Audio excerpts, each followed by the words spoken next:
జయ శుభకర వినాయక శ్రీకాణి భాగవర సిద్ధి వినాయక. నమస్కారం. ప్రేక్షకులందరికీ శుభోదయం.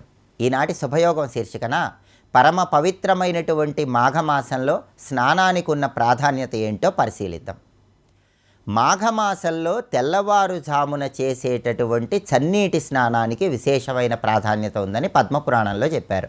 సూర్యోదయానికి పూర్వమే నదిలో కానీ చెరువులో కానీ స్నానం చేయాలి. అలా వీలు కాకపోతే గృహంలో అయినా చన్నీటితో స్నానం చేస్తే ఉత్తమ ఫలితాలు కలుగుతాయి. చన్నీళ్లతో కూడా స్నానం చేయలేని వాళ్ళు గోరువెచ్చని నీళ్లతో స్నానం చేస్తున్న పద్మపురాణంలో చెప్పబడిన ఒక శ్లోకం చదువుకుంటూ స్నానం చేయాలి. ఆ శ్లోకం ఏంటంటే, దుఃఖ దారిద్ర్య నాశాయ శ్రీ విష్ణోస్తోషణాయ చ ప్రాతఃస్నానం కరోమ్యద్య మాఘే పాప వినాశనం. ఇది శ్లోకం. ఈ శ్లోకంలో ఉన్న అర్థాన్ని పరిశీలిస్తే, దుఃఖ దారిద్ర్య నాశాయ శ్రీ విష్ణోస్తోషణాయ చ, దుఃఖాలు దారిద్ర్యాలు అన్నీ పోగొట్టుకోవటానికి, విష్ణుమూర్తి అనుగ్రహం కలగటానికి ప్రాతఃస్నానం కరోమ్యద్య మాఘే పాప వినాశనం, మాఘమాసంలో ప్రాతకాలంలో స్నానాన్ని ఆచరిస్తున్నాను, నా పాపాలన్నీ తొలగిపోవాలి అని చెప్పడమే ఈ శ్లోకంలో ఉన్న అర్థం. శ్లోకం మొత్తం చదువుకోలేని వాళ్ళు శ్రీమన్నారాయణమూర్తిని స్మరించుకుంటూ ప్రయాగ అనుకుంటూ కూడా మాఘస్నానం చేయవచ్చు. మాఘస్నానం గొప్పతనం గురించి పద్మపురాణంలో ఏం చెప్పారంటే, మాఘే స్నానం మాఘస్నానం విశిష్యతే న జపై నైవ దానైశ్చ నా హోమై నార్పణైస్తదా అంటుంది పద్మపురాణం. అంటే మాఘమాసంలో పెద్ద పెద్ద జపాలు, తర్పణాలు, హోమాలు ఇవన్నీ చేసిన ఫలితం కంటే స్నానం చేసిన ఫలితం ఎక్కువగా ఉంటుందని ఈ శ్లోకం మనకు తెలియజేస్తోంది. ఆ జన్మ కృత పాపాన్ని సద్య నశ్యంతి మాఘస్నానే అన్నారు. జన్మల్లో చేసిన పాపాలన్నీ పోగొట్టుకోవటానికి మాఘమాసంలో సూర్యోదయానికి పూర్వమే స్నానం చేయాలి. విష్ణువుని ప్రయాగ అనే నామాన్ని స్మరించుకుంటూ స్నానం చేయాలి. అందుకే పద్మపురాణం కూడా ఏం చెప్తుందంటే, అదితి 12 సంవత్సరాలు మాఘమాసంలో ప్రయాగలో స్నానం చేసి 12 ఆదిత్యులను పుత్రులుగా పొందిందని, అదేవిధంగా అత్రి మహర్షి అనసూయ మాఘమాసంలో ప్రయాగలో స్నానం చేయటం వల్ల లోకాలకు కరువును పోగొట్టే అద్భుతమైన తపశ్శక్తిని పొందారని, శచీదేవి 9 సంవత్సరాలు మాఘమాసంలో ప్రయాగలో స్నానం చేయటం వల్ల దేవేంద్రుడి పత్ని అయిందని పద్మపురాణంలో చెప్పారు. అలాగే మార్కండేయుడికి జన్మనిచ్చిన తల్లిదండ్రులు కూడా మాఘమాసంలో ప్రయాగలో స్నానం చేయటం వల్లే మార్కండేయుడు జన్మించాడని కూడా పద్మపురాణం మనకు తెలియజేస్తోంది. ఇంతటి శక్తి మాఘమాసానికి ఉంది కాబట్టే మాఘమాసంలో చేసే స్నానము విశేషమైన శుభ ఫలితాలను కలిగింపజేస్తుంది. అలాగే ఒక వ్యాఘ్రముఖం ఉన్నటువంటి గంధర్వుడు కూడా మాఘమాసంలో సూర్యోదయానికి పూర్వమే ప్రయాగలో స్నానం చేయటం ద్వారా సుందరమైనటువంటి ముఖాన్ని, సుందరమైన రూపాన్ని పొందాడని కూడా పౌరాణిక గ్రంథాలు తెలియజేస్తున్నాయి. కాబట్టి సౌందర్యాన్ని పెంపొందింపజేసుకోవటానికి కూడా మాఘమాసంలో చేసే స్నానం విశేషమైన శుభ ఫలితాలను కలిగింపజేస్తుంది. కాబట్టి మాఘమాసంలో అందరూ కూడా తప్పనిసరిగా విష్ణు నామం చదువుకుంటూ ప్రయాగ అనుకుంటూ సూర్యోదయానికి పూర్వమే స్నానం చేయండి. సూర్యోదయానికి పూర్వం వచ్చే అరుణోదయ కాలంలో మాఘస్నానం చేయటం ద్వారా అద్భుతమైన శుభ ఫలితాలు సిద్ధింపజేసుకోండి. రేపటి శుభయోగం శీర్షికన మాఘమాసంలో దానాలకు ఉన్నటువంటి ప్రాధాన్యత ఏంటో, మాఘమాసంలో ఎలాంటి దానాలు నిర్వహిస్తే ఎటువంటి సత్ఫలితాలు కలుగుతాయో పరిశీలిద్దాం. నమస్కారం.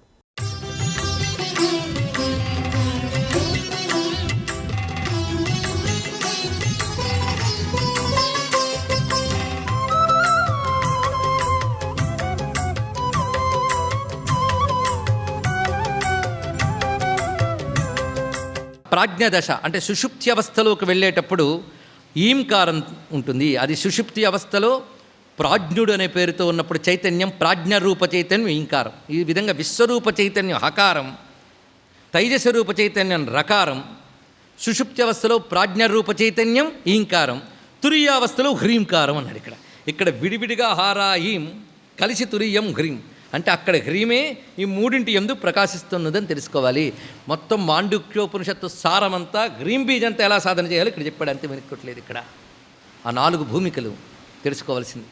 అదే మనకి విశ్వరూప జాగరణి స్వపంతి తైజసాత్మిక సుప్త ప్రాజ్ఞాత్మిక తుర్యా సర్వావస్థ వివర్జిత, ఆ 4 అవస్థలకి ఈ హ్రీంకి ముడిపెట్టుకోండి. కనుకనే తల్లి ఈ మాటను ఇక్కడ చెప్తుంది. ఆ హ్రీంకార స్వరూపం, ఆ హ్రీంకారాన్ని యోగి నిరంతరం ఆ తేజస్వరూపాన్ని ఆత్మగా దర్శిస్తూ ఉంటాడు హృదయంలో. ఇవి నా యొక్క క్షేత్రములు, తీర్థములు. సాధకుడైన వాడు ఏ దశలో సాధకుడైనా, అంటే రాజస భక్తుడు అవనయండి, ఏ భక్తుడైనా వాడి సాధన ఫలించాలి అంటే నా క్షేత్రాలు ప్రయత్నపూర్వకంగా రావాలి, వచ్చి అక్కడ సాధన చేయాలి. అక్కడ చేసిన సాధనే 100కి 100 పాళ్ళు, ఒక్కొక్కప్పుడు 1,000,000 రెట్లు కూడా సిద్ధిస్తుంది. అందుకే నా యొక్క క్షేత్రములకు వచ్చి సాధన చేయాలి. అంటే అమ్మ పీఠములు ఎన్నున్నాయో అన్నిటికీ వెళ్ళాలట. ఎన్ని వెళ్ళగలగాలో అన్ని వెళ్ళాలట. అన్నీ వెళ్ళలేకపోతే చెప్తున్నాను, అక్కడికి వెళ్ళి చేయండి. అక్కడ నా పీఠాలు అన్నీ ఉన్నాయంటోంది తల్లి. అదేమిటంటే అథవా సర్వక్షేత్రాన్ని కాశ్యాం సంతి నగోత్తమా. నేను చెప్పిన శక్తిపీఠములన్నీ కూడా కాశీలో ఉన్నాయి. తత్ర నిత్యం వసేత్. అక్కడికి ఏ దృష్టితో వెళ్ళాలి? కాశీ చేరిన దగ్గర నుంచి తిరిగి ఎప్పుడు వెళ్తామో అని కాదు, నిత్యం వసేత్.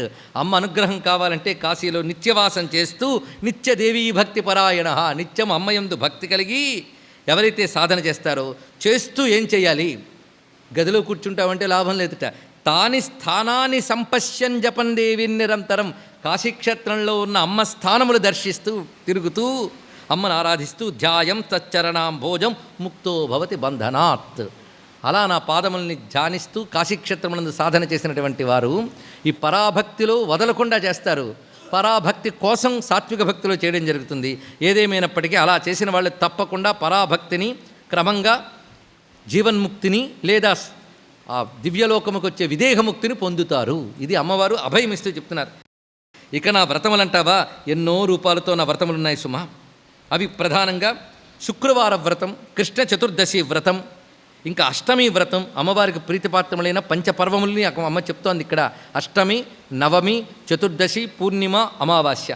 వీటి యందు అమ్మవారిని ప్రత్యేక నియమంతో ఆరాధించడం ఒకటి. అలాగే భౌమవార వ్రతం, మంగళవారం అమ్మవారి ఆరాధన. ప్రదోష వ్రతం, ప్రదోషకాలమనందు, అందులోనూ సోమప్రదోషం నాకు చాలా ఇష్టం అని చెప్తోంది అమ్మవారు. అంటే సోమవారం నాడు ఉపవసించి ప్రదోషకాలంలో అమ్మవారిని పూజించి అప్పుడు నక్తంగా భుజించితే అది సోమప్రదోషం. దీనికి సౌమ్యప్రదోషం అని కూడా వ్యవహారం. ఈ సోమప్రదోషం అమ్మవారికి ప్రీతిటండి. మనం అనుకుంటాం సోమవారం అనగా శివుడికని. అయితే అమ్మవారికి, ఆవిడికి శివుడు అంటే ప్రీతి కనుక మనం శివశక్తి ఐక్య రూపంగా ఉపాసించాలి. సోమవారం చంద్రుడికి అధిదేవత గౌరీదేవి, ఇది తెలుసుకోవాల్సింది. ఆ కారణం చేతన సోమవారం నాకు ప్రీతిపాత్రము. ఇక ఉత్సవాలు, వ్రతాల్లో నాకు ఇష్టమైనవి 2 ఉన్నాయన్నది అంతే. అవి నవరాత్ర ద్వయం, 2 నవరాత్రులు, అంటే వసంత నవరాత్రులు, శరన్నవరాత్రులు. ఈ 2 నాకు చాలా ఇష్టమైనవి సుమా. ఆ సమయంలో నన్ను చాలా ప్రీతిగా ఆరాధించాలి. వీలైన ఉత్సవాలు నాకు చేయాలి. ఆ ఉత్సవాల్లో డోలోత్సవం, శయనోత్సవం, రథోత్సవం, అలాగే దమనోత్సవం, పవిత్రోత్సవం ఇత్యాది ఉత్సవాలు చాలా చెప్పారు శాస్త్రములందు. అమ్మవారిని ఉయ్యాలలో పెట్టి ఊపుతూ ఆరాధించడం ఒకటి, అలాగే రథంపై ఊరేగించడం ఒకటి, శయనోత్సవం, ఇవన్నీ వివరించుతున్నది. ఇంకా పవిత్రోత్సవం, శ్రావణ మాసంలో పవిత్రోత్సవం అని చేస్తారు శ్రావణ పూర్ణిమ నాడు. ఆ పవిత్రోత్సవానికి ప్రత్యామ్నాయాలు మన రక్షాబంధనాలు ఇవన్నీ వచ్చాయి. మనకి వెంకటేశ్వర స్వామి వారికి కూడా శ్రావణ మాసంలో పవిత్రోత్సవం చేస్తారు. అది అమ్మవారికి శ్రావణ మాసంలో చేయడం విశేషం. అంతేకాదు నాకు నివేదించిన పదార్థముల్ని ఎంతో ఆసక్తిగా ప్రేమగా తీసుకోవడం అనేది ఒకటి. పైగా నా పూజ చేసిన తర్వాత సువాసిని రూపంగా, కుమారి రూపంగా, వటుకుల రూపంగా నన్ను ఆరాధించాలి అన్నది ఇక్కడ. అంటే బాల ఆరాధన, సువాసిని ఆరాధన, వటుక ఆరాధన, ఇవి చేయాలి. పైగా విత్త సాక్ష్యేన రహితో, నా ఆరాధన చేసేటప్పుడు మాత్రము విత్త సాక్ష్యము కూడదు అన్నది. అంతేగాని ఇంత ఖర్చెందుకు ఈ పూజకే కదా, ఆ మాత్రం చాలండి, అలాంటివి కూడదండి. విత్త సాక్ష్యం నకుర్యాత్ అని ఇక్కడ వివరిస్తున్నారు. అందుకే ధన విషయంలో లోభం చూపించకూడదు. అమ్మవారికి ఆరాధనకి వినియోగించే ధనం నువ్వు లోభం చూపించరాదు, అది వివరించారు ఇక్కడ. ఈ విధంగా నా వ్రతములు ఆచరిస్తూ నా పూజలు చేయవయ్యా. సంతోషమే కదా చెప్పినది. ఆయన మరొక్క మాట చెప్తున్నాను, నా పూజ చేయమన్నాను కదా, నా పూజ 2 రకాలుగా ఉంటుంది. ఒకటి వైదికము, ఇంకోటి తాంత్రికము అని చెప్తుంది. వేద పద్ధతి ప్రకారంగా పాటించేది ఒకటి, తంత్రములు చెప్పిన ప్రకారంగా వెళ్ళేది మరొకటి. ఇందులో వేద పద్ధతిలో ఉన్నవారు వేద విరుద్ధమైన తంత్రాల జోలికి వెళ్ళరాదు, తల్లి గట్టిగా చెప్పింది. ఎందుకంటే తంత్రాల్లో వేద విరుద్ధమైన తంత్రాలు ఉన్నాయి. మరి అటువంటప్పుడు ఎందుకండి పెట్టడం అంటే, వేద మార్గానికి అర్హులు కాని వారి కోసం తంత్ర మార్గాలు పెట్టారు, ఇది తెలుసుకోవాలి. అలాగని వేద మార్గంలో ఉన్నామని చెప్పి తంత్ర మార్గంలో ఉన్నవారిని తక్కువ చేయరాదు. వాళ్ళు తరించడానికి అది మార్గం, అది ఇచ్చింది పరమాత్మే. అందుకే తంత్ర మార్గములు, ఆగమ మార్గములు మొత్తం శైవ, వైష్ణవ, సౌర, శాక్త, గాణాపత్య ఆగమములని చెప్పబడుతున్నాయి. ఇవన్నీ శివుడే ఏర్పాటు చేశాడు. ఈ ఆగమాలు వైదిక పద్ధతిలో ఉన్నవారు స్వీకరించవచ్చు, కానీ అందులో వేద విరుద్ధంగా ఉండే అంశములు పరిహరించి, ఇది చాలా ముఖ్యం. ఉదాహరణకి కొన్ని తంత్రాలు మనం చూస్తే బల్లిమ్మని చెప్తారు. కొన్ని తంత్రాల్లో సభల్లో చెప్పలేనటువంటి పద్ధతులు చాలా ఉన్నాయి, అవి ఆ తంత్రాల్లో ఉంటాయి. కానీ అమ్మవారు అనుగ్రహం కావాలి, భక్తి కావాలి అన్నటువంటి వారు మాత్రం ఆ పద్ధతులు స్వీకరించకూడదు. అందులో ఉన్నటువంటి వేద విరుద్ధం కాని పద్ధతులు మాత్రమే తీసుకుని సాత్విక సాధన చేయాలి. ఎప్పుడైనా గుర్తుపెట్టుకోవాలి, జీవుడు తరించాలంటే రెండు ఉండాలండి, సాత్విక సాధన, తాత్విక చింతన. కానీ సాత్వికము తాత్వికము చెప్పి నిద్రపోయిన వాళ్ళను తామసులు అంటారు. వీరు ఈ జన్మలు కాదు కదా, ఎన్ని జన్మలు ఎత్తున బాగుపడదు. అందుకే సాధనలో సాత్వికత, చింతనలో తాత్వికత, ఇదే గుర్తుపెట్టుకుంటే చాలు. సాత్విక సాధన, తాత్విక చింతన, ఈ రెండు ఎప్పుడు ఉండాలి. వాడే తరించగలడు. అందుకు సాత్వికంగా వేదము చెప్పిన పద్ధతిలో ఆచరించాలి. అలా ఆచరిస్తే దానికి దక్షిణాచారము అని పేరు. దక్షిణారాధ్య. దీన్ని విడిచిపెట్టి అటు పోతే దానికి వామాచారమని. అయితే అది ఉత్తమమా అనుత్తమమా చర్చ నీకు అనవసరం, కానీ ముక్తికాములైనటువంటి మాత్రం ఆ మార్గాలకు వెళ్లకుండా సాత్వికమైన వైదికాచారానికి సమ్మతమైన ఆగమాలు మాత్రమే తీసుకోవాలి అని చెప్తూ, మొత్తానికి సారాంశంగా చెప్తున్నది శాస్త్రవిహిత కర్మాచరణ చేయాలి. అది చేస్తున్నంతకాలం నాపై ధ్యానం ఉండాలి, లేకపోతే ఆ కర్మ కూడా మనల్ని దెబ్బతీస్తుంది. అందుకే ధ్యానంతో కూడిన కర్మ. ధ్యానము అంటే మనసును నిలుపుట, ఇంతే అర్థం. కర్మ చేసేటప్పుడు అమ్మవారి యందు మనస్సు నిలిపి చేయడం, ఇది ఉత్తమం. కర్మయోగంలో ధ్యానం కలిస్తే ఉత్తమం. అలాగే భక్తి జ్ఞానం వైపు వెళుతూ ఉండాలి. జ్ఞాన సాధనలో భక్తి ఉండాలి, కర్మ సాధనలో ధ్యానం ఉండాలి. అమ్మవారు ఇది గొప్ప మాట చెప్పారండి. నువ్వు కర్మాచరణ చేస్తున్నంతసేపు మనస్సు అమ్మ ధ్యానంలో ఉంచు, అంతే. అదేవిధంగా జ్ఞాన విచారణ, ఆత్మతత్వం గురించి శోధన చేస్తున్నప్పుడు భక్తిని విడిచిపెట్టకు అక్కడ. అందుకే కర్మలో ధ్యానం ఉండాలి, జ్ఞానానికి భక్తి ఉండాలని చెప్తూ, ధ్యానేన కర్మయుక్తేన భక్తి జ్ఞానేన వా పునః, ఈ రెండింటి చేత నేను దొరుకుతాను అన్నది. ధ్యానముతో కూడిన కర్మకి, భక్తితో కూడిన జ్ఞాన సాధనకి నేను లభ్యమవుతాను. సర్వం శ్రీ జగన్మాతృ చరణారవిందార్పణమస్తు. స్వస్తి.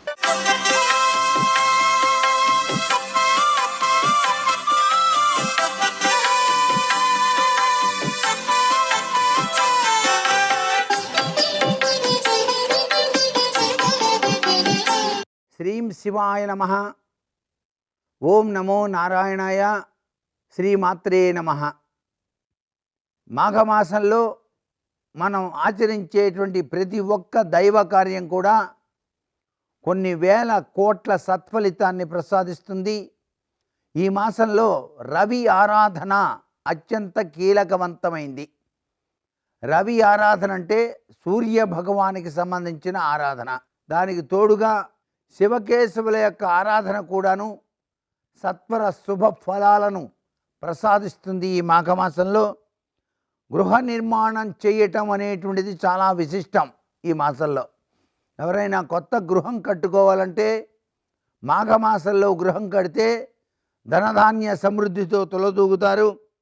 అంతేకాకుండా మత్స్యపురాణంలో ఈ విషయాన్ని చక్కగా చెప్పారు. మీరు గృహం కట్టుకోవాలనుకుంటే మాఘమాసంలో కట్టుకోండి అని. మాఘమాసంలో కట్టినటువంటి గృహం చాలా విశేషకరమైన ప్రభావాన్ని అందిస్తుంది. మాఘశుద్ధ పాడ్యమి నుంచే మాఘ స్నానాలు ప్రారంభించాలి.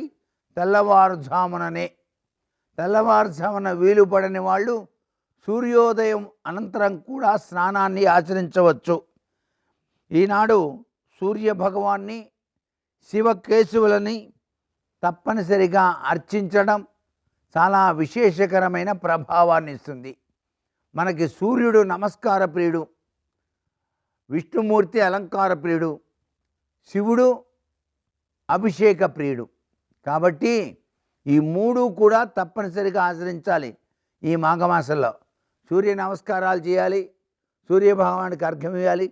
విష్ణుమూర్తికి అలంకార ప్రియుడు కాబట్టి ఆయనకి ఇష్టమైనటువంటి తులసి మాలికను ప్రతినిత్యం కూడాను దేవాలయానికి వెళ్ళి సమర్పించవచ్చు. లేదా మీ ఇంటిలో ఉండేటువంటి విష్ణుమూర్తి పటానికి చక్కగా అలంకరణ చేయవచ్చు. శివాభిషేకం, శివుడు అభిషేక ప్రియుడు కాబట్టి ఒక చెంబెడు నీళ్లు కనీసం ప్రతినిత్యం కూడాను శివలింగం మీద గనక మీరు పోసి ఓం నమః శివాయ అనే పంచాక్షరి మంత్రాన్ని జపించినా చాలు. ఇక్కడ మనకు కావాల్సింది ఏంటి? ఆచరణ చేసేటప్పుడు మనసు నిండా భగవంతుని తలుచుకొని చేయాలి. త్రికరణ శుద్ధి అనేది చాలా అవసరం. సర్వే జనా సుఖినో భవంతు.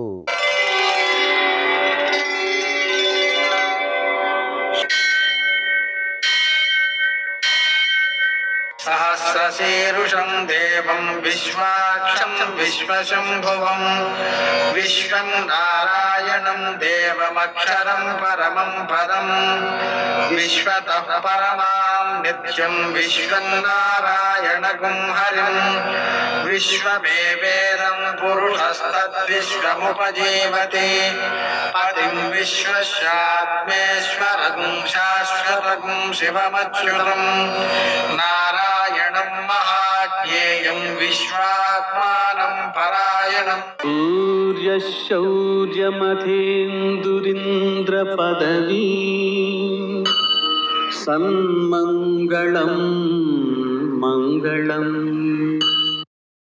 మర్కటేశ మహోత్సా సర్వశోక వినాశన శత్రువును సంహర మాం రక్ష శ్రియం దాపయ మే ప్రభో. నేటి కాలమాన విశేషాలను గమనిద్దాం. స్వస్తి శ్రీ చాంద్రమాన విశ్వావసనామ సంవత్సరం ఉత్తరాయణం, శిశిర ఋతువు మాఘమాసం, శుక్లపక్షం, మంగళవారం. సూర్యోదయం 6:53 సూర్యాస్తమయం 6:01. తిథి విధియ రాత్రి 2:41 వరకు, నక్షత్రం శ్రవణం మధ్యాహ్నం 1:04 వరకు, వర్జం సాయంకాలం 5:12 నుంచి 6:52 వరకు, దుర్ముహూర్తం ఉదయం 9:07 నుంచి 9:51 వరకు, మరల రాత్రి 11:10 నుంచి 12:01 వరకు, అమృతకాలం రాత్రి 3:09 నుంచి 4:45 వరకు, రాహుకాలం మంగళవారం కాబట్టి మధ్యాహ్నం 3 నుంచి 4:30 వరకు, అష్టకవర్గ రీత్యా శుభప్రదమైన సమయం ఉదయం 7 గంటలకి. నేటి విశేషం కుంభాయనం. ఉదయం 7:15 కుంభాయనం జరుగుతోంది. దానివలన అయిన ప్రయుక్తమైనటువంటి హరిపద పుణ్యకాలం ఉదయం 7:15 నుంచి మధ్యాహ్నం 1:11 వరకు ఉంటుంది. ఆ సమయంలో చేసేటువంటి స్నానం, దానం, పితృదేవతారాధన అక్షయమైన ఫలితాలను అందజేస్తాయి. ద్విపుష్కర యోగం ఉందండి. మధ్యాహ్నం 1:04 నుంచి రాత్రి 2:41 వరకు. ఆ సమయంలో చేసేటువంటి పనులు పునరావృతం అవుతుంటాయి కాబట్టి ఆధ్యాత్మికమైన పుణ్యప్రదమైన పనులు తప్ప కోపం తెచ్చుకోవడం, ఇతరులను నిందించడం, కలహించుకోవడం, అప్పు తెచ్చుకోవడం మొదలైనటువంటి పనులు చేయకూడదు. ఏ పనులు చేయడం ద్వారా మనకు దుఃఖం కలుగుతుందో ఆ పనులు మళ్ళీ మళ్ళీ చేయకూడదు. అంటే ఈ సమయంలో వాటిని చేయకూడదు. మంగళవారం సందర్భంగా అప్పు తీర్చడం మంచిది. శ్రీ గణేశ రుణం చింతి అనే మంత్రం జపం చేసుకోవడం మంచిది. హనుమాన్ చాలీసా పారాయణ, ఆకు పూజ, సింధూరు పూజ, ప్రదక్షిణాలు మొదలైనటువంటి విజయాలను అందజేస్తాయి. నేటి ఆణిముత్యాలు.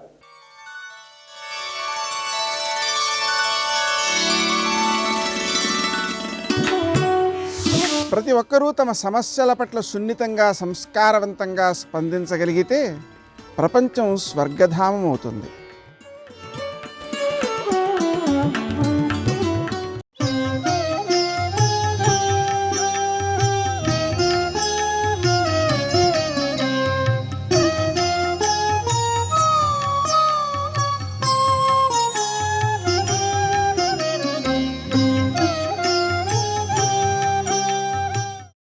గత జన్మలలో మంచి పనులు చేశాడు, ఉత్తమ కర్మలు చేశాడు. ఈశ్వరుడు చెయ్యవద్దన్నవి చెయ్యలేదు, బ్రాహ్మణుడిగా పుట్టాడు. ఇప్పుడు చెయ్యవద్దన్న పాపకర్మలు చేస్తూ ఉంటారు కొంతమంది. ఆ చేసిన పాపములు పోగొట్టుకోవడానికి ఏం చేస్తారు? ప్రాయశ్చిత్త కర్మ చేస్తారు. ప్రాయశ్చిత్తం చేసుకున్నానండి అంటారు. ప్రాయశ్చిత్తం అంటే ఏదో పాపం చేశాడు, ఆ పాపం పోగొట్టుకోవడానికి గంగ ఒడ్డుకు వెళ్ళి ఏదో ప్రాయశ్చిత్తం చేసుకుని వచ్చాడు. ప్రాయశ్చిత్తం చేసుకుంటే పాపం పోతుందా? అజామీలోపాఖ్యానంలో విష్ణుభటులు యమధభటులతో చర్చ చేశారు. వాళ్ళు చెప్పారు ఒక్కనాటికి పోదు, అలా పోయే అవకాశం లేదు. అందుకే ధర్మం అంటే ధర్మమే.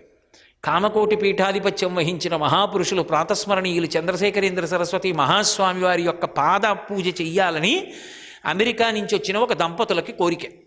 వాళ్ళు గబగబా కామకోటి మఠానికి వెళ్ళి మహాస్వామి వారికి పాదపూజ చేస్తా ఉన్నారు. మీరు ఎక్కడి నుంచి వచ్చారని అడిగారు. అమెరికా నుంచి అన్నారు. నేను తీసుకోను మీ దగ్గర పూజ అన్నారు. సముద్రం దాటి వచ్చిన వాడి పూజ నాకు అక్కర్లేదు, నేను పుచ్చుకోకూడదు, పాదపూజ స్వీకరించాను. వాళ్ళు గుండెలు బాదుకుని ఏడిచారు. అదేమిటి మరి మేము పూజ చేయడానికి వీల్లేదు, చేయకూడదు, ధర్మం ధర్మం అంతే. మా అమ్మాయి అన్నారు. ఎప్పుడు పుట్టింది? ఈ మధ్యనే పుట్టింది, పసిపిల్ల. దాని తప్పు లేదుగా, మీరు అక్కడికి వెళ్ళారు కాబట్టి అక్కడ పుట్టింది, అది భారతదేశం తిరిగి వచ్చేసింది. కాబట్టి ఇప్పుడు అది సముద్రం దాటడం దాని దేశానికి అది తిరిగి రావడం కోసం. మీరు అమెరికా వెళ్ళారు కాబట్టి అక్కడ పుట్టవలసి వచ్చింది, మరి తల్లి అక్కడ ఉంది కాబట్టి. అది భారతదేశానికి తిరిగి వచ్చింది. నోరు వావి లేని ఆ పసిపిల్లకి ఇస్తాను ఆ పాదపూజ చేసే అధికారం. మీరు వెయ్యొద్దు నా పాదుకల మీద పూలు. ఆమెని ఒళ్ళో పడుకోబెట్టుకుని ప్రతి పువ్వు ఆ పిల్ల చేతికి తగల్చి వెయ్యండి, ఆ పిల్ల చేసినట్టు పాదపూజ. అలా తప్ప మీ కోరిక తీరదంతే, తప్ప మీ పూజనే స్వీకరించానని చెప్పారు. ఇప్పుడు ప్రాయశ్చిత్తం చేసుకుంటానన్నాడు అనుకోండి, పోతుందా పాపం అంటే? నేను చెప్పట్లేదు, విష్ణు భటులు చెప్పారు. ఆ కర్మ యొక్క ఫలితము పోదు, ప్రాయశ్చిత్తము వలన వాయిదా పడుతుంది. ఇప్పుడు ఇవ్వవలసినటువంటి ఫలితాన్ని ఇవ్వదు, ఆపుతుంది కొంతకాలం. ప్రాయశ్చిత్తము పాపకర్మ యొక్క ఫలితమును ఇవ్వకుండా ఆపడానికి పనికొస్తుంది తప్ప అసలు పాపకర్మకి ఫలితం లేకుండా చేసేసి ప్రాయశ్చిత్తాలు చేసుకుంటే సరిపోతుంది. అలా ఉండదు. ప్రాయశ్చిత్త కర్మ దేని కొరకు? అప్పటికి ఆ ఫలితము రాకుండా వాయిదా వేయడానికి పనికొస్తుంది. అసలు ఎప్పటికీ అటువంటి పాప ఫలితం వద్దు అనుకుంటే చిత్తశుద్ధి ఒక్కటే మార్గం. కాబట్టి నాకు దాని జోలి వద్దు, నేను చెయ్యను, నేను ఈశ్వరుడు చెప్పిందే చేస్తాను. విహిత కర్మ యందు నిలబడి నిషిద్ధ కర్మని భంజించాలి, అప్పుడు ఈశ్వరుడికి దగ్గరవుతాడు. దీనికి కారణం మనసు మీద ఆధారపడుతుంది. కాబట్టి కర్మల యొక్క స్థాయి అలా ఉంటుంది, నామము యొక్క స్థాయి వేరుగా ఉంటుంది. మహామరణ కాలమునన్ ప్రఖ్యాతమతిన్, వీడు ఏ కారణానికి చెప్పాడని వదిలేయండి. ఎన్ని పాపకర్మలున్నా ఒక్క ప్రాయశ్చిత్తం లేకపోయినా చచ్చిపోయే ముందు నారాయణ అన్నాడు, కాలిపోయాను ఆ పాపాలు. ఇంకెక్కడున్నాయి? అసలు మీరు కనపడడానికి వీల్లేదు, ఇంక వీడికి ముందు వెళ్ళిపోండి మీరు. వాళ్ళు తెల్లబోయారు. ఇలా చెప్పచ్చా మేము యమధర్మరాజు గారి దగ్గరికి వెళ్ళి అన్నారు. చెప్పండి, మేము చెప్పామని చెప్పండి అన్నారు. ఇదేమిట్రా చాలా విచిత్రంగా ఉంది, ఏమిటి సిద్ధాంతం, ఏమిటి ఈ చర్చ, ఏమిటి? మహామరణ కాలమునన్ ప్రఖ్యాతిమతిన్ హరిపుణ్యనామ సంభూత సుధామయాద్భుత విభూతికలక్షర సంగ్రహంబునన్ అంటున్నాడు. ఆ హరినామమును పలికినంత మాత్రం చేత దానిలోంచి స్రవించేటటువంటి అమృతము వలన సమస్త పాపరాశి దగ్ధమైందంటున్నాడు. సరే ఇదే చెప్తాం, వాళ్ళు బలవంతులు తోసేశారు, మనం ఏం చేయలేం, మనం భయపెట్టలేము ఇప్పుడు అజామీలుణ్ణి. అందుకని చెప్పి వాళ్ళు వెళ్ళిపోయారు. వాళ్ళు రావాలి మళ్ళీ కొంతకాలం అయ్యాక, ఇప్పుడు వాళ్ళు రావద్దని చెప్పారు. ఈ 15 రోజుల్లో మళ్ళీ ఏమైనా చేస్తారండి మీ ఇష్టం.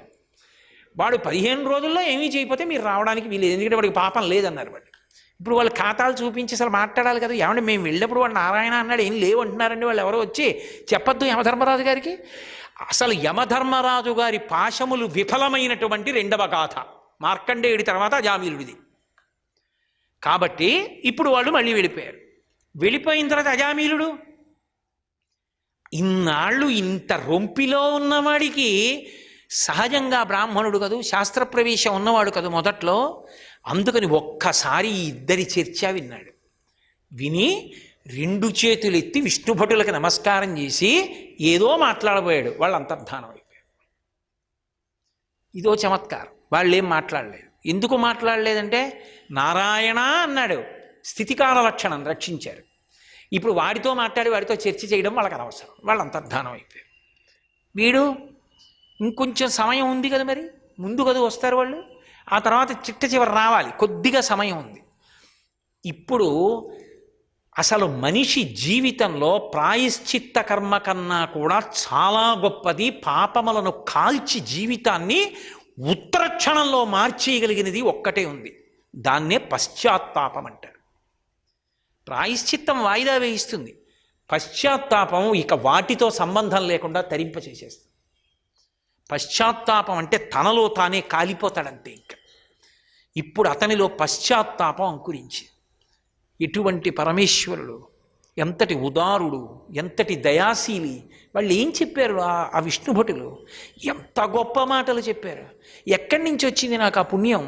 బ్రహ్మహత్యానేక పాపాటవులకగ్ని కీలలు హరినామ కీర్తనములు, గురుతల్ప కల్మష క్రూరసర్పములకు గేకులు హరినామ కీర్తనములు, తపనీయ చౌర్యసం తమసంబునకు సూర్య కిరణముల్ హరినామ కీర్తనములు, మధుపాన కిల్బిష మదనాగ సమతికి కేసరుల్ హరినామ కీర్తనములు, మహిత యోగోగ్ర నిత్య సమాధి విధుల అలరు బ్రహ్మాది సురలకు అందరాణి నిర్వాణ భోగ భాగ్య కేలనంబులు హరినామ కీర్తనములు అని చెప్పారు. ఒరే పాపం పోవడం కాదురా, మహాప్రఖ్యాతమతిన్ చిట్ట చివర భగవన్నామం చెప్పినటువంటి వాడు బ్రహ్మహత్య లాంటి పాపాలు పోతాయి.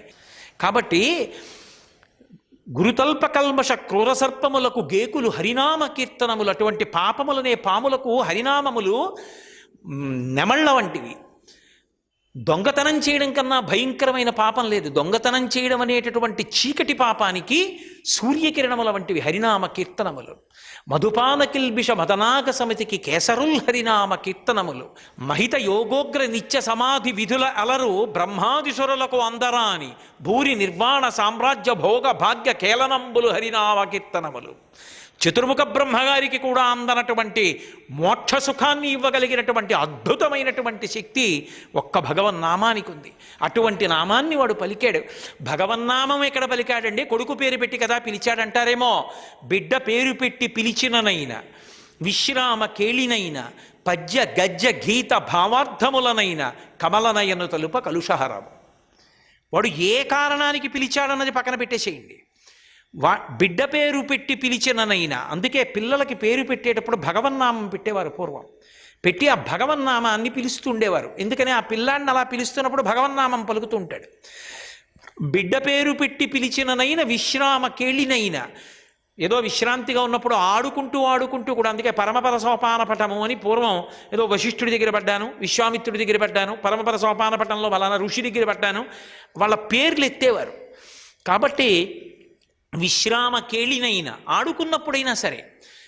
చిట్ట చివరికి పద్య గద్య గీత భావార్థములనైనా, చదువుకున్న పద్యం, చదువుకున్నటువంటి గద్యం, చదువుకున్న పాట ఏదైనా భగవన్నామానికి సంబంధించినది, భగవద్వైభవానికి సంబంధించినదైతే అది కూడా శ్రీమన్నారాయణుని యొక్క అనుగ్రహాన్ని తెచ్చిపెట్టడానికి సాధనమే అవుతుంది తప్ప వేరొక విధంగా ఉండదు. ఒక మంత్రజపం చెయ్యాలి అంటే నియమాలు ఉంటాయి. ఎలా పడితే అలా జపం చేయడానికి వీల్లేదు. అంగన్యాసకరన్యాసాలు ఉండాలి. ఒక యజ్ఞయాగాదులు చెయ్యాలంటే నియమాలు ఉంటాయి. ఒక పూజ చెయ్యాలంటే నియమం ఉంటుంది. భగవన్నామని చెప్పాలంటే అసలు ఏ నియమం అవసరం లేకుండా చెప్పడానికి అవకాశం ఉన్నది ఒక్క భగవన్నామమే. ఎప్పుడైనా చెప్పచ్చు. అన్నిటికన్నా వర్జనీయం ఏది అంటే మంచం మీద పడుకుని ఏది చెప్పడానికి వీల్లేదు. శరీరం కూడా వదిలిపెట్టకూడదు. అందుకే కిందకి దింపేస్తారు. అటువంటిది మంచం మీద పడుకుని నిద్రపోతుండగా భయం వేస్తే గోవిందా అనొచ్చు.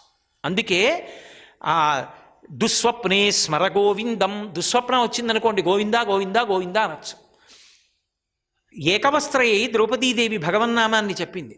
మొసలి కరుస్తుంటే గజేంద్రుడు భగవన్నామాన్ని చెప్పాడు. భగవన్నామాన్ని చెప్పడానికి స్నానం చేశానా, స్నానం చేయలేదా, పడుకున్నానా, పడుకోలేదా, శౌచంతో ఉన్నానా, శౌచంతో లేనా, వేటితో సంబంధం లేదు. నామం చెప్పవచ్చు. నామము సర్వకాల సర్వావస్థల యందు అవసరమే.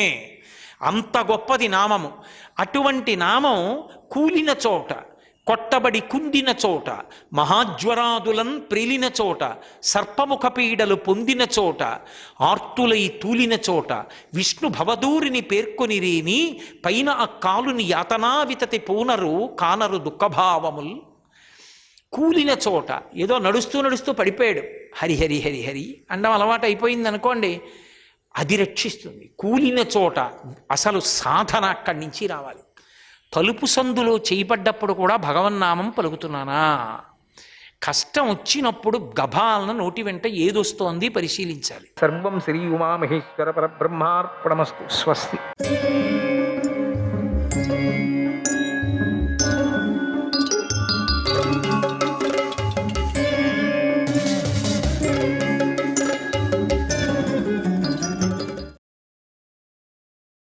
నారాయణం నమస్కృత్య నరం చైవ నరోత్తమం దేవీం సరస్వతీం వ్యాసం తతో జయముదీరయేత్. శ్రీ మహాగణపతయే నమః. శ్రీ మహాగణపతయే నమః. శ్రీకృష్ణాయ పరమాత్మనే నమః. శ్రీ వేదవ్యాసాయ నమః. మనం మాట్లాడుకున్నాం కదా, మృగ రూపంలో ఉన్నటువంటి కందమహాముని మరణించిన తర్వాత పాండురాజు ముందుకు సాగుతూ తన బంధువులే దూరమైనట్లుగా బాధపడ్డాడు. ఎంత పొరపాటు చేశా నేను, ఎంత పొరపాటు చేశా, మహర్షిని చంపా నేను. ఒక్క అర నిమిషం నేను యోచన చేసి ఉంటే తెలిసేది, నాకు తెలియకపోయా.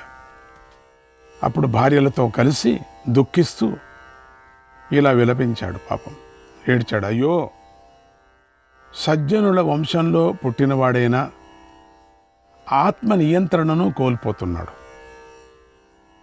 కాముడి వలలో చిక్కి వివేకాన్ని పోగొట్టుకుంటున్నాడు. మోహితుడై దుస్థితికి లోనవుతున్నాడు. పాపం అట్లా అనుకుంటూ ఏడుస్తున్నాడు.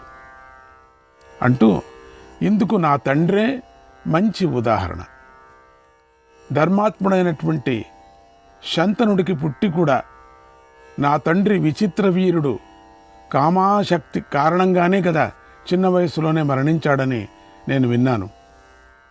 ఎంత పనైంది, నా తండ్రి అట్లా మరణించాడు కదా. తర్వాత వ్యాస మహర్షి అనుగ్రహం వల్ల నేను పుట్టాను. నేను వేట అనేటువంటి వ్యసనంలో పడగా దేవతలు నన్ను వదిలేశారు. ఎందుకంటే వేట అనేటువంటిది వ్యసనమే కదా. ఇది ఎప్పుడు చేయాలా అంటే రాజుకి అడవిలో ఉండేటువంటి వాళ్ళు పల్లెవాళ్ళు వచ్చి వాళ్ళ యొక్క దుఃఖాన్ని తోడుకున్నప్పుడు, అంటే పులులు క్రూర మృగాలు మన మీద పడుతున్నాయి, మన పొలాలన్నీ తినేస్తున్నాయి అనేటప్పుడు మాత్రం రాజు అయిన వాడు వేటకు వెళ్ళాలి. అంటే క్రూర మృగాలను నియంత్రించడానికి, చంపడానికి కాదు, నియంత్రించడం, భయపడించటానికి. అడవి దండిగా ఉంది కదా, అడవిలో వెళ్ళిపోవచ్చు. ఏంటో తప్పించుకొని వచ్చింటాయి, కొన్ని కావలసిగా రావు. కానీ కొన్ని నిజంగా రుచి తెలిసినటువంటి ఈ అడవి మృగాలు రావటం జరుగుతుంది. అంటే పంట మీద పడతాయి, పంటను తింటాయి. అప్పుడు గ్రామస్తులకు తపతరం కూడా అవుతుంది కదా. ఎందుకంటే పంట అంతా తినేస్తాయి కదా, పంట ఉండదు కదా, రేపొద్దున వాళ్ళకి కష్టమవుతుంది కదా అనే దృష్టితో ఒకటి. రెండవది, ఆ జనాన్ని ఎక్కువ చూసిండవు కాబట్టి కొంతమంది మీద పడతాయి. తెలియదు దాంట్లకు, మృగాలు కదా. ఏనుగులు అనుకుందాం. ఏనుగుల్ని మనుషుల్ని చూసి ఏదో చిన్న ప్రాణి అని తొక్కేయటం కానీ ఏమో చేస్తుంది. అంటే అపాయమైన. ఇక పులి సంగతి చెప్పాల్సిన పని లేదు. పులులు మామూలుగా రావు. ఎప్పుడైనా ఉపారు వచ్చిందంటే, రుచి చూసిందంటే, ఒక మేకను కానీ లేక ఒక ఆవును కానీ అట్లా ఏదైనా ప్రాణుల్లో ఏదైనా ఒకటిని పట్టుకుందంటే ఆ రుచి తెలిసిన తర్వాత పులులు సింహాలు కూడా వస్తూ ఉంటాయి. అవి మామూలు. ఆ విధమైనటువంటి సందర్భం వచ్చినప్పుడు రాజు ఊరికే ఉండకూడదు. ఇక్కడ ఈ పాండు ఆ విధంగా చేయలే. తనకు సరదా అనిపించిందట. భార్యలతో కలిసి సరదాగా వేటకు వెళ్ళాడు. ఉన్నత వంశంలో జన్మించిన నేను కూడా ఇలా వేట మీద ఆసక్తి కలిగి ఉండటం వల్ల నా బుద్ధి అధమ స్థాయికి దిగజారింది అని ఒక తీర్మానం చేసుకున్నాడు. మోక్షమేవ వ్యవస్యామి అంటే దుఃఖపడ్డాడు. మోక్షమేవ వ్యవస్యామి బంధోహి వ్యసనం మహత్ సువృత్తిమనువర్తిష్యే తామహం పితురవ్యయాం. నాకిప్పుడు మోక్ష మార్గమే తగినదని భావిస్తున్నాను అని చాలా దుఃఖపడ్డాడు. నేను ఎంత పని చేశాను, నేను నా బంధువులను పోగొట్టుకున్నట్టు అయిపోయింది. బంధాలే మహా దుఃఖాలు. కనుక నేను నా తండ్రి మార్గాన్నే ఆశ్రయిస్తాను. అప్పుడు నా పుణ్యం ఎప్పుడూ కూడా నశించకుండా ఉంటుంది. నేను కఠోరమైన తపస్సు చేస్తాను. ఒంటరిగా ఉంటూ కుటుంబానికి దూరమై ఒక్కొక్క చెట్టు నుండి పండ్లను భిక్షగా పొంది స్వీకరిస్తాను అని అదొక వ్రతం. అది ఎన్ని చెట్లు ఎన్ని పండ్లు ఉన్నప్పుడు కూడా ఒక చెట్టు నుంచి ఒక పండు తీసుకోవటం, ఎంత అయితే అంత. తల గొరిగించుకొని సన్యాసినై వానప్రస్థుల ఆశ్రమాల్లో సంచరిస్తాను. అప్పుడు నా శరీరం దుమ్ము కొట్టుకొని ఉంటుంది. నా శరీరం అంతా దుమ్ము కొట్టుకొని ఉంటుంది. ఏకాంత ప్రదేశం నేను నివసించటానికి తగినదై ఉంటుంది కూడా. లేదా నేను చెట్ల క్రిందే ఉంటాను. ఇష్టాలన్నిటినీ వదిలేస్తాను. నాకు నష్టం వచ్చినా దుఃఖించను. అంటే నాకేదైనా అపాయం కలిగినా నేను దుఃఖించను. లాభం వచ్చినా, నాకేదైనా ఇక్కడ వరప్రాప్తి అయినా కూడా నేను ఆనందించను. నిందను స్తుతిని సమానంగానే స్వీకరిస్తాను. నాకెవరి ఆశీస్సులు అవసరం లేదు. నమస్కారాలు అవసరం లేదు. సుఖదుఖాది ద్వంద్వాలతో పని లేదు. దేనిని యాచించను, ఎవరిని వెక్కరించను, ఎప్పుడూ కోపించను. ఈ విధంగా ఒక సంకల్పం చేస్తున్నాను. ప్రసన్నవదనో నిత్యం సర్వభూతహితే రతః జంగమా జంగమం సర్వం అవిహింసం చతుర్విధం. నేను ప్రసన్న వదనంతో సర్వ ప్రాణిహితాన్ని కోరుకుంటూ ప్రవర్తిస్తాను. స్వేదజాలు, భూజాలు, అండజాలు, జరాయుజాలు అనేటువంటి 4 రకాల చరాచర ప్రాణులను కూడా హింసించకుండా సంచరిస్తాను. మీకు చెప్పాను ఈ 4 రకాలైనటువంటి ప్రాణులు ఏమిటని. పాతది వీడిని చూస్తే మీకు తెలుస్తుంది. తన బిడ్డలందరినీ తండ్రి సమదృష్టితో చూసినట్లుగా ప్రాణులన్నిటినీ నేను సమదృష్టిలో చూస్తాను. ఒక్కసారి మాత్రమే చెట్ల నుండి పండ్లను పొందుతాను. లేకపోతే 5 లేదా 10 ఇండ్ల నుండి మాత్రమే భిక్షను పొందుతాను. ఇంత రాజుగారు ఇంత సమాచారాన్ని అంటే దుఃఖపడ్డాడు అని అర్థం. చాలా దుఃఖం వచ్చినప్పుడు చాలామందికి కొంత వైరాగ్యం వస్తూ ఉంటుంది. సడన్గా వస్తుంది వైరాగ్యం. పూర్వంలో ఒక కథ చెప్తూ ఉంటే మా తాతగారు, శ్మశాన వైరాగ్యం, ప్రసవ వైరాగ్యం, కొన్ని వైరాగ్యాలు చెప్పేవారు. అప్పటికప్పుడే పురాణ వైరాగ్యం. ఎక్కడైనా పురాణం వింటుంటే అప్పటికప్పుడే వైరాగ్యం వస్తుందట. నేను అన్నీ వదిలేస్తాను, భార్యను వదిలేస్తాను, పిల్లలను వదిలేస్తాను, అంతే మంగళమయ్యేంత వరకు అంతే, టైం చూసుకొని ఇంటికి వెళ్ళిపోతాను. అప్పటికి అనుకున్నాము పురాణ వైరాగ్యం అంటే అదే కదా. ఇక శ్మశాన వైరాగ్యం అని వేరే ఉంది. అంటే ఏదైనా ఒక పీనుకు వెళుతుంటే ఇంతే, మన జీవితం ఇంతేరా, ఈ స్కూటర్ ఎందుకురా, ఈ డబ్బులు ఎందుకురా, ఈ కార్డు ఎందుకురా, స్నేహితుడితో వాడు అట్లే అంటాడు. ఏం చేసేది, అందరూ ఇట్లే వెళ్ళాలి కదా, మనం కూడా అంతే. అది శ్మశాన వైరాగ్యం. ఇక ప్రసవ వైరాగ్యం, అది ఎవరైనా పిల్ల పుడుతుంటే కుర్రో పుర్రో అని ఏడుస్తుంటే కూర్చొని భర్త ఏడుస్తుంటాడు. చచ్చినా కూడా ఇక నేను భార్యను ముట్టను, ఏం బాధపడుతుంది, అదొకటి నాతో ఉంటే ఎంత బాగుండు, ఇద్దరు ఫ్రెండ్స్ బాగుండు. ఇప్పుడు ఆ పిల్లకాయో ఎవడు ముడతాడో వచ్చేటప్పుడు చచ్చిపోతే అది నేను ఏం చేస్తూ, ఇక నేను పిల్లలు కనను, ఇది ఒక్కటే లాస్ట్ అంటే పక్కలో కూర్చొని బామ్మగారు, ఓకే నోరు మూసుకొని ఉంటారా, నీదొకటి గొడవ, లోపల గొడవ అవుతుంటే నీ ఒక గొడవ, ప్రసవ వేదన పడి సస్తూ ఉంటే నా కోడలు నీదేంట్రా, నువ్వేదో ప్రసవ వేదన పడినట్టుగా సస్తున్నావు, నోరు మూసుకొని కూర్చో, అది కాదు ఇది కాదు ఊరికే ఉండు. అట్లా ప్రసవ వైరాగ్యము. అప్పుడు వైరాగ్యం అంతే, అంతా మర్చిపోతారు కుయ్ అంటూనే. ఆ ఏడుపు వింటూనే, మధురమైనటువంటి స్వరం వింటూనే అన్నీ మర్చిపోతారు. దుఃఖాలు, బామ్మ మర్చిపోవడం, అత్తగారు అన్నీ మర్చిపోతారు.